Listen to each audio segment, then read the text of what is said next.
True Crime Fix is a podcast with adult themes and graphic descriptions of crime which may not be considered suitable for all ages. Please use your discretion when listening. All research has been conducted using material in the public domain, and some opinions may not be that of the author or the host. Please remember that all victims are someone's loved one, and all episodes are recorded in the utmost respect of their memory. Ladies and gentlemen, you're listening to the True Crime Fix podcast with Stevie B.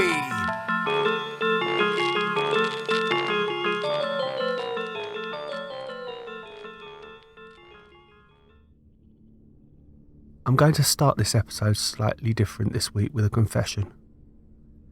In the 6 months of preparation that I did prior to the release of this podcast, I've rewritten this episode 3 times, as I wanted to do the story justice. Not because it was difficult to write, rather, the further I delved into this case, I found myself becoming increasingly angry, and it was coming out in the script.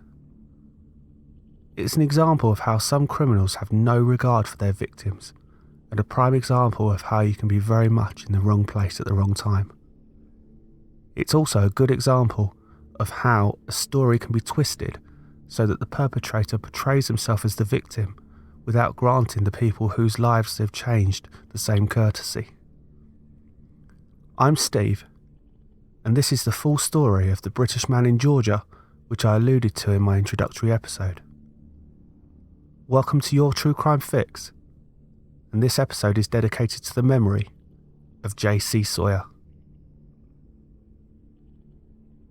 Blackjack Mountain is a scenic landmark located in the very southwest corner of Carroll County, Georgia, on the Georgia-Alabama border and the Herald County line. The date was the 3rd of June, 1983, and it was a pleasantly warm day of 22.4 degrees Celsius, that's 72.2 degrees Fahrenheit. Mary Eunice Sawyer arrived home at one of the log cabins on Blackjack Mountain. She was the owner of a small alteration shop in Cartersville, approximately 30 miles away.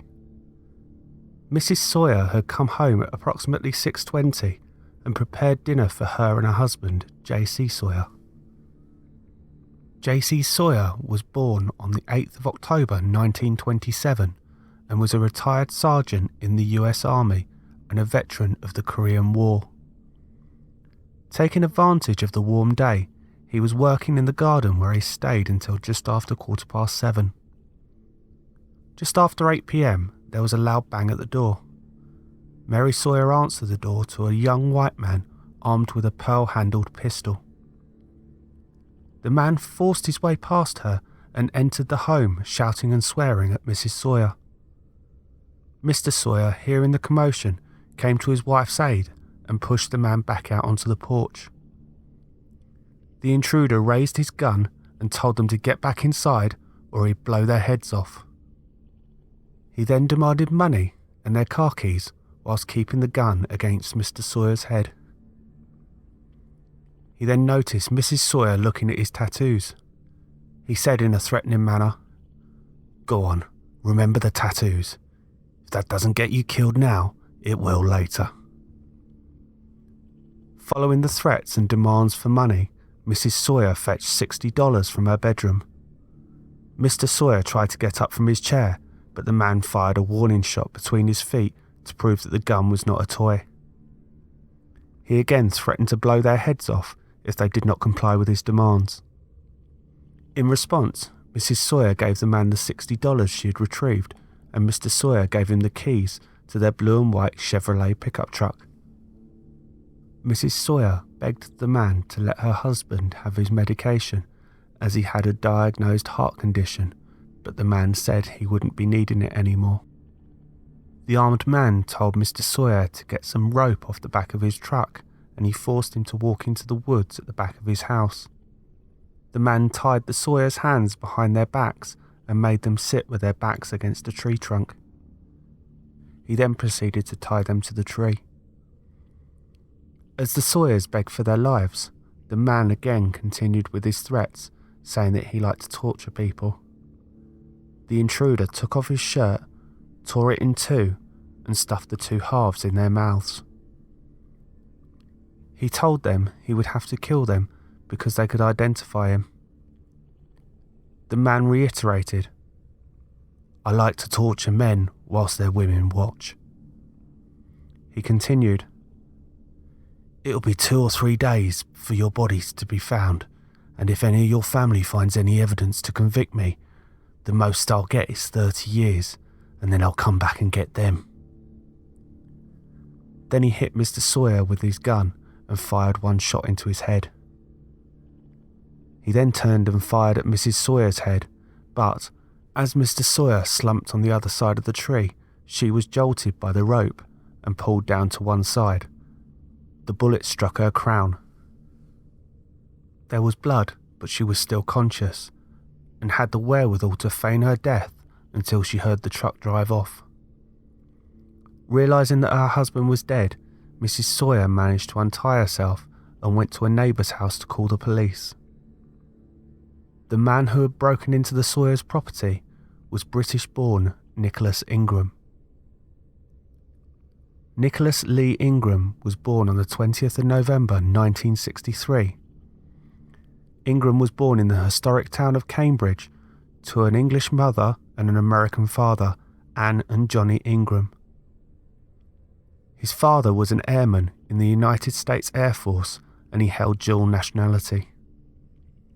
He and his parents moved to Cobb County, Georgia when he was 11. He continued to live with his father when his parents separated and got into drugs, alcohol, and inevitably into crime. Earlier on the day of the murder, the 19-year-old Ingram had gone to a pawn shop with his friend 16-year-old Kevin Plummer in the latter's car to sell some car wheels and a ring. From there, they went to see a friend of Ingram's who worked at a convenience store.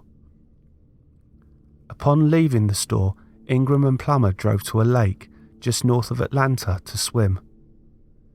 Ingram was an unhappy young man and he had decided to leave home and needed some money. Ingram and Plummer drove to Marietta, a town near their homes, and broke into a house, tearing down the door and stealing a TV set and hi-fi equipment. Ingram drove to his brother's house and tried to sell him the TV. When his brother refused, Ingram threw the set out the second-floor window. The two men then went to Ingram's father's house, where Ingram retrieved the pearl-handled .38 revolver. Johnny Ingram later told the police that he had not given Ingram permission to take it. In police records, therefore, the visit is recorded as a burglary. Ingram intended to sell the gun to a friend, but when he failed to do so, Ingram told Plummer he knew where he could get a vehicle that he was going to use to get to California. Forensic tests later revealed that Johnny Ingram's gun had been used to murder Mr. Sawyer. He directed Plummer to a driveway that led through the woods up Blackjack Mountain. They drove a short distance up a driveway and stopped. This was the Sawyers' property. Ingram got out and told Plummer to wait for him. He told Plummer that he might have to pistol whip the residents, but he was not sure that he could shoot them. He walked up the driveway and out of sight. Plummer decided not to wait and drove home. At around 9 p.m, following the brutality that had transpired at the Sawyers' cabin, Ingram returned to the convenience store he had visited earlier in the day. He remained only a few moments, then left, driving the blue and white pickup truck that he had stolen from the Sawyers. Ingram fled through Alabama into Mississippi. Ingram must have changed vehicles as the Sawyers' pickup truck was recovered on Interstate 20 in Mississippi on the 6th of June. Inside was a motel receipt from Lincoln, Alabama, dated June the 3rd, 1983. The motel's portion of the receipt was later obtained and the handwriting on it was identified as Ingram's. 2 weeks after the Sawyers were robbed, Ingram had made his way to California. Whilst he was there, he met a woman in a bar, and after chatting for a while, they went to the beach in her car, with Ingram driving. He told her he was Nick Jackson and he was wanted for murder in Georgia. After spending some time at the beach, they went to a motel. They had been there for about an hour and a half when his companion noticed that her purse was missing and called the police. Ingram became flustered and told her that he could not get involved with the police, but he was going to take the car and go and look for the thief. Ingram never returned, but now had access to a new vehicle and the missing purse. On the 22nd of June, Ingram called his grandmother from Louisiana and asked her if his name had been in the news. She told him yes, and that they were saying that he had committed murder. Ingram was next seen 3 days later in Colorado, where he and an unidentified companion picked up a hitchhiker in the car that he had acquired in California. Sometime into the journey, Ingram told the hitchhiker he should not have accepted a ride from strangers and stated, "We're going to roll ya." He threatened that he had already killed one man and could kill another. The car that they were driving stopped on a dirt road under a bridge.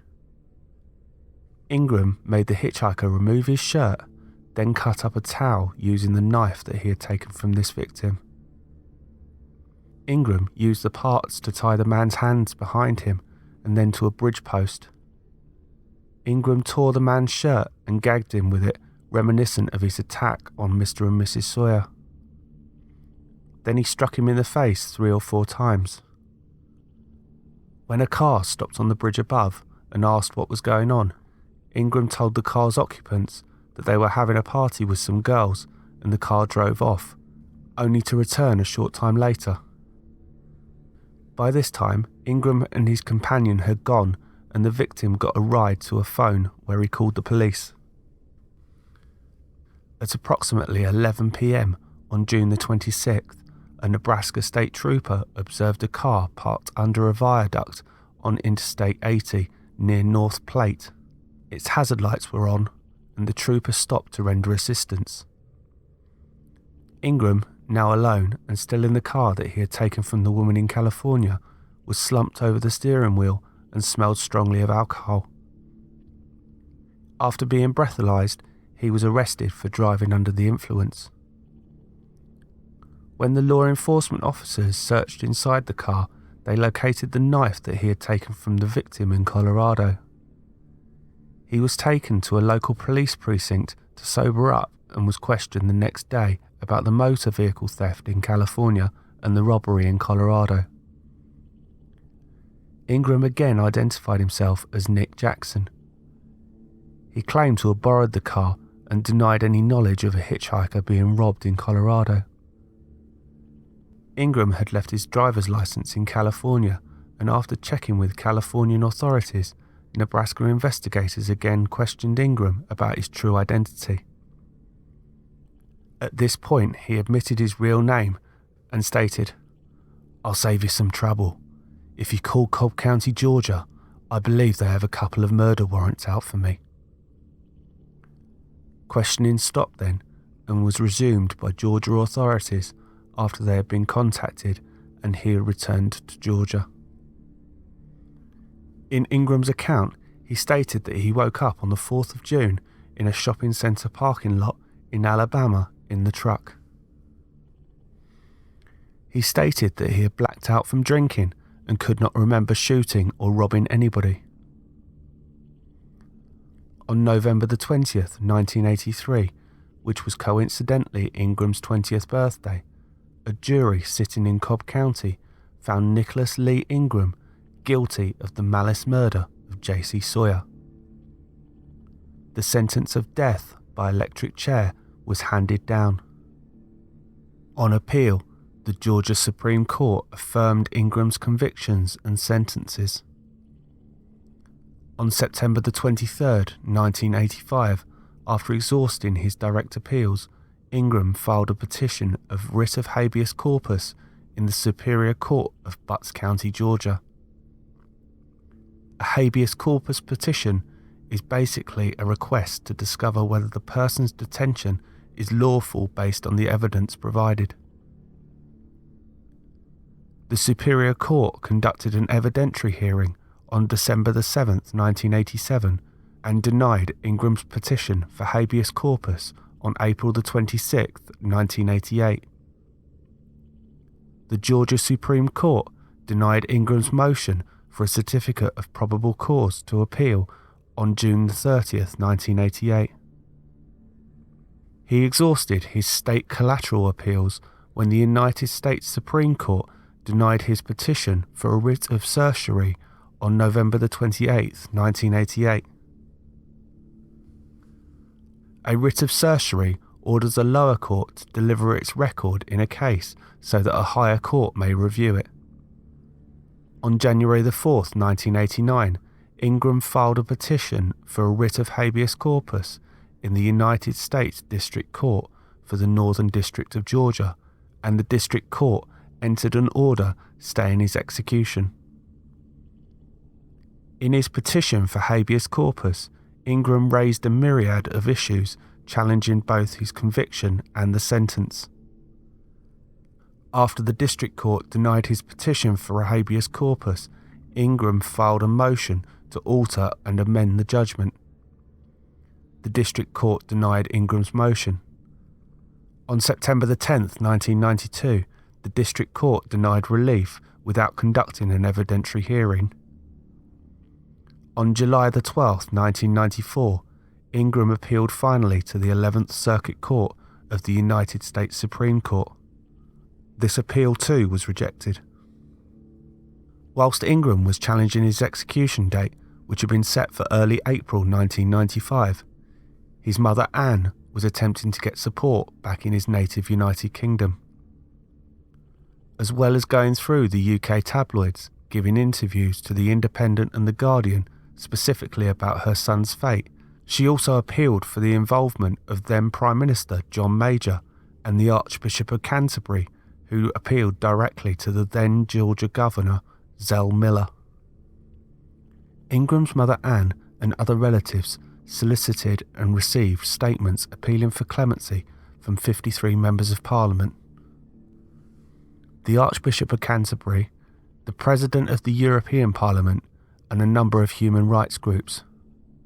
In a handwritten response, the Prime Minister replied, "I found your letter very moving, and I can imagine the profound distress you may be feeling, but I have concluded with deepest regret that there are no proper grounds for the British government to intervene with the state of Georgia."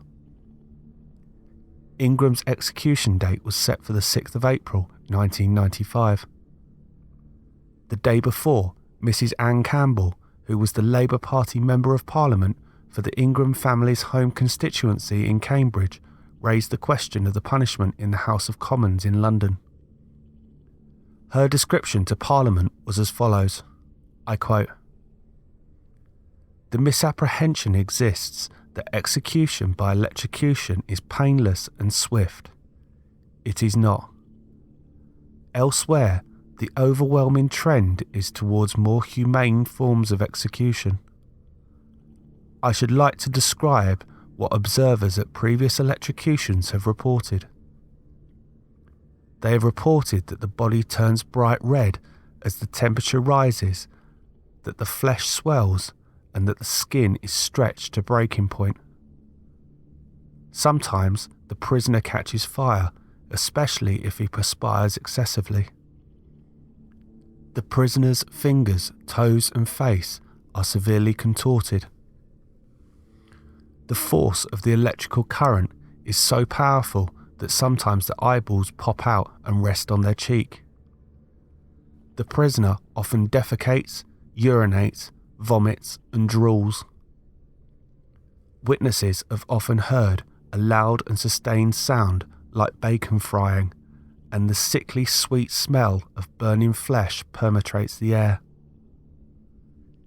In the meantime, the prisoner almost boils. The temperature of the brain approaches the boiling point of water, and when the post-electrocution autopsy is performed, the body is so hot it cannot be touched by human hand. When we speak about barbaric acts, that is exactly what we're talking about.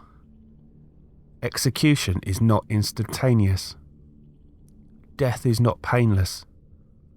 Torture is prolonged and painful. Victims can take minutes to die or even to lose consciousness, and they struggle to free themselves from the excruciating pain. Nick Ingram is a British citizen. He has been awaiting this horrific end for the past 12 years. He knows very well what is happening to prisoners who are electrocuted. I asked the House to judge whether the punishment really fits the crime. The sentence is decided by the Georgia Board of Pardon and Paroles. The legal advisor to the board has already said that he will listen to any appeal from the United Kingdom government with utmost gravity. In review of that, I find it extraordinary that the Prime Minister has felt unable to express any view on behalf of the UK government." End quote. It is really interesting to read her opinion written like that, describing Ingram as a victim. It is also interesting that she seems concerned about Ingram's torture, a courtesy that he did not extend to the Sawyers in 1983. In seeking to halt the execution, Ingram's lawyers argued that they had only recently learned that their client had been heavily drugged and medicated by prison officials before his 1983 trial. Therefore, he was not aware enough of proceedings to show a level of emotion that might have influenced the jurors not to recommend the death penalty. Ingram's appeal lawyers argued that he was given an antipsychotic drug during his trial that made him appear unemotional and remorseless. They also argued that his lawyer in the trial was not told of the diagnosis that Ingram had psychiatric problems, a diagnosis that might have altered the trying of the case. Georgia Attorney General Mike Bowers countered that those issues had been addressed in previous appeals. The courts agreed. District Judge Horace Ward dismissed pleas by Ingram's lawyers for a new hearing to examine alleged new evidence that he was drugged at his trial in 1983 and unable to brief his defence lawyers. On the day before his scheduled execution, 5th of April 1995, Ingram gave an interview to the Independent newspaper which read as follows: "It is difficult for me to find the words to express what I want to say today. Let me begin by thanking everybody so much for taking time out of their busy lives to think of me and voice support for me in these very dark hours. For so very long, I have felt so alone, sitting and waiting here on death row. I had my family and I had my attorney. Then people began to reach out to me. I think of and thank particularly Betty DeFazio from Bournemouth, who has written to me all these years. And now I read and hear of a mighty flood, a wave of friends who I may never know trying to save my life. I cannot say how much it means to me. My family is everything to me, and I hate to see them in pain. For this reason, I have to respond to the letter to my mother from Mr. Major, for it caused her great suffering. She had gone way out on a limb for me because she knows I do not like her to beg for anything for me. Mr. Major told her that there was no proper grounds to intervene in my case. Even though I desperately need help, perhaps it's true that Mr. Major owes me nothing personally. However, he owes my mother an explanation why my government has no proper grounds to support her plea on behalf of her son. My mother deserves the respect from our government, even if Mr. Major would rather have a placid visit to Washington. I do not want to die in Georgia's electric chair. I hate to see the suffering all this causes so many people. My family, the family of JC Sawyer, and so many others. As I have said to my lawyers for years, I hate to go through all this without being able to face the courts and tell my side. At least I have got to write to Mrs. Sawyer, and I hope she will not believe me to be the terrible animal that the prosecutors and press pretend. If I do die, I hope it's not for nothing. I hope people will see that a ritualistic killing in the electric chair solves nothing. I hope all of you do not forget and keep up your struggle for other people. I thank you again, and may your God be with you. At least I know a part of me will always be somewhere else in a better place. I hope this does not happen. I feel your support is all that stands between me and death at this point. Please keep it up. Ingram declined his last meal, and when his family saw him for the last time 8 hours before his execution, Ingram, who had already had his head shaved, wore a baseball cap so it would not cause his mother any further upset. Following a 24-hour stay of execution, the execution date was set for the 7th of April 1995. At his own request, he walked himself to the electric chair. He said nothing, glaring one by one at the guards, prison officials and witnesses who watched him die, at even his own attorney. When the warden, Albert Jerry Thomas, asked him if he had any last words, Ingram simply spat at him.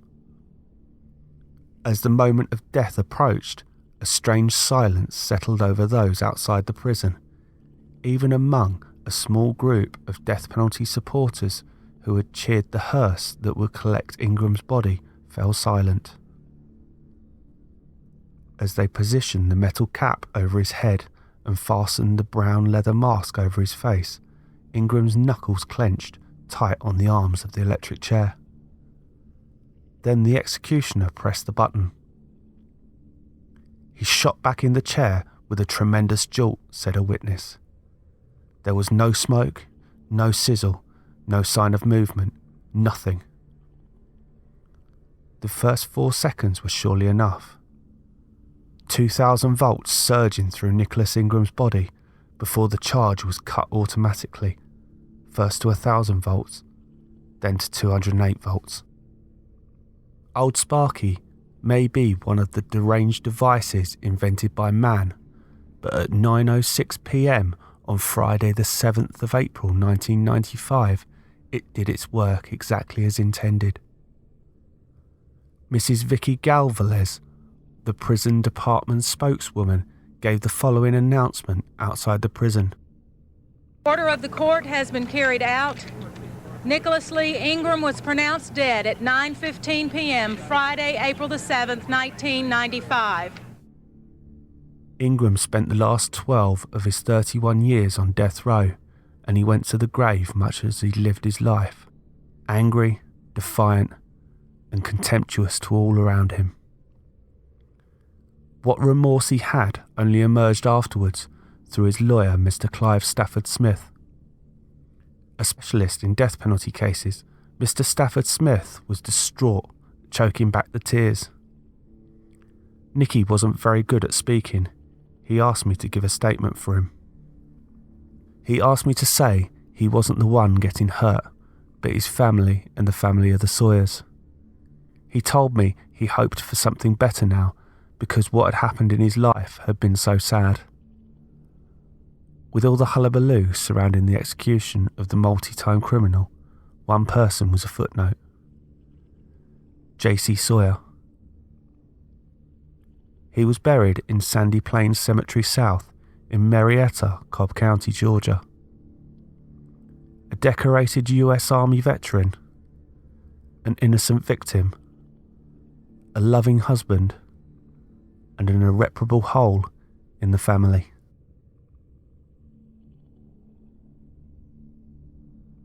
So that is it for another week. Please remember, if you enjoy the show or want to know more, please follow us on Twitter at True Crime Fix Pod. That's at True Crime Fix Pod on Twitter. Or look out for our Facebook page, True Crime Fix Podcast. That's True Crime Fix Podcast on Facebook. I'll be posting information about the week's case on there. Also, if you have any suggestions or feedback for the show, please contact me on True Crime Fix Podcast, that's all one word, True Crime Fix Podcast @gmail.com. Until next time, stay safe, look after each other, live life to the fullest, because you never know who or what might be coming around the next corner. Take care, everybody.